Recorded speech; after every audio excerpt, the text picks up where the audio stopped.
ఈ బండికి charging socket వచ్చి ఇక్కడ ఇచ్చినట్టు చూడండి. ఇది ఛార్జింగ్ సాకెట్. ఇక్కడ ఒకసారి ఫుల్ ఛార్జింగ్ పెడితే 100 నుంచి 130 కిలోమీటర్లు అయితే వస్తుంది. అండ్ చూడండి ఇది బ్యాటరీ, చాలా పొడవు అవుతుంది బ్యాటరీ. ఇది వచ్చి మోటార్ ఇచ్చినాడు ఇక్కడ. ఇదంతా బ్యాటరీ మోటరు.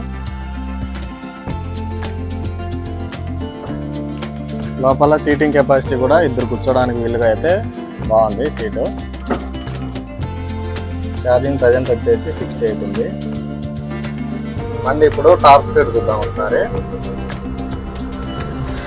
40 పోతుంది. 46 టాప్ స్పీడ్ ఈ బండి. మొబైల్కి ఛార్జింగ్ పెట్టుకోవడానికి ఛార్జింగ్ సాకెట్ కూడా ఇచ్చిన చూడండి. 2 amps ఛార్జింగ్, ఫాస్ట్ ఛార్జింగ్ ఎక్కుతుంది అన్నమాట ఇది.